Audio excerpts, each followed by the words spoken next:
Assalamualaikum warahmatullahi wabarakatuh. Hai teman-teman, selamat datang di video pembelajaran ekonomi. Pernah nggak sih kalian merasa harga barang-barang naik, tapi penghasilan kita segitu aja?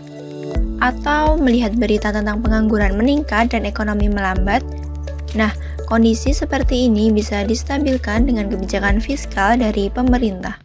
Tapi tenang, kali ini kita nggak bahas teori ribet kok, melainkan langsung ke praktik bagaimana pemerintah menstabilkan ekonomi dengan kebijakan fiskal yang bersifat ekspansif dan apa dampaknya terhadap tingkat harga, bunga, dan pendapatan nasional. Oh iya, untuk kebijakan fiskal kontraktif dan dampaknya akan disampaikan oleh teman saya di video terpisah. Jadi, yuk kita fokus dulu pada kebijakan fiskal yang bersifat ekspansif. Jadi, apa sih kebijakan fiskal ekspansif itu? Singkatnya, kebijakan fiskal ekspansif adalah kebijakan yang ditempuh pemerintah dengan meningkatkan belanja negara dan atau menurunkan pajak sehingga pemerintah mengeluarkan lebih banyak uang ke perekonomian. Lalu, gimana sih caranya? Caranya adalah yang pertama menaikkan belanja pemerintah seperti membangun jalan, jembatan, dan sekolah. Yang kedua adalah menurunkan pajak.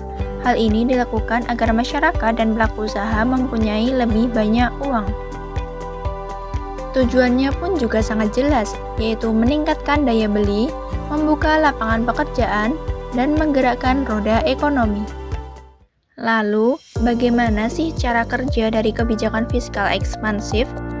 Yaitu ketika pemerintah meningkatkan pengeluaran, misalnya lewat pembangunan infrastruktur atau bantuan sosial, masyarakat akan menerima lebih banyak uang sehingga konsumsi akan meningkat. Begitu juga saat pajak diturunkan, rumah tangga dan perusahaan memiliki lebih banyak dana untuk dibelanjakan atau diinvestasikan. Permintaan barang dan jasa akan naik, dan sebagai hasilnya, kurva permintaan agregat atau AD bergeser ke kanan. Hal ini menyebabkan output atau pendapatan nasional meningkat dan lapangan pekerjaan mulai terbuka kembali.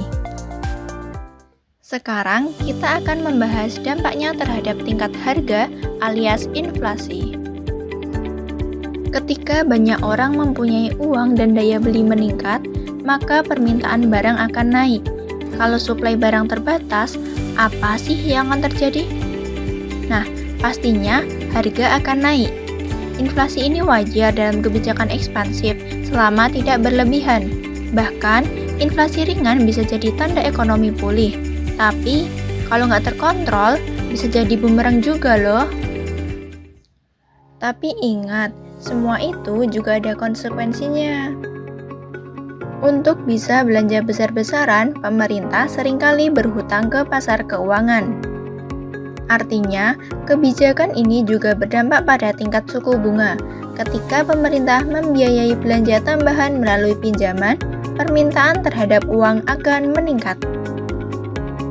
Kondisi ini dikenal sebagai crowding out effect. Artinya, ketika bunga naik, investor swasta jadi mikir dua kali untuk pinjam uang. Hal ini bisa memperlambat investasi swasta. Tapi tenang dulu, kalau bank sentral ikut bantu dengan menambah jumlah uang beredar, efek bunga tinggi bisa diredam. Kuncinya, koordinasi yang cerdas antara kebijakan fiskal dan kebijakan moneter. Lalu, apa efeknya terhadap pendapatan nasional? Ketika pemerintah belanja besar-besaran, itu artinya uang mengalir ke kontraktor, ke pekerja, ke supplier, dan akhirnya ke toko-toko. Hal itu mengakibatkan orang yang semula menganggur kini mendapatkan pekerjaan. Orang yang semula hemat sekarang mulai berbelanja. Semua ini meningkatkan permintaan barang dan jasa.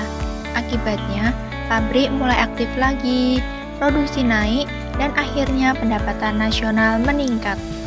Secara keseluruhan, kebijakan fiskal ekspansif dapat menstabilkan perekonomian dalam jangka pendek.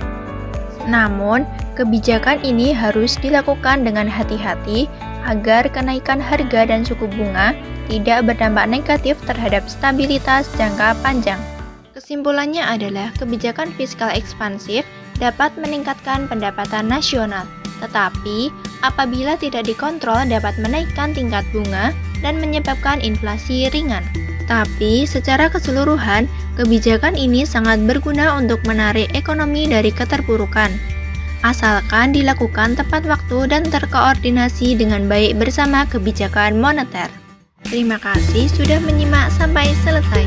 Semoga video ini bermanfaat dan membuka wawasan tentang cara kerja kebijakan fiskal dalam kehidupan nyata.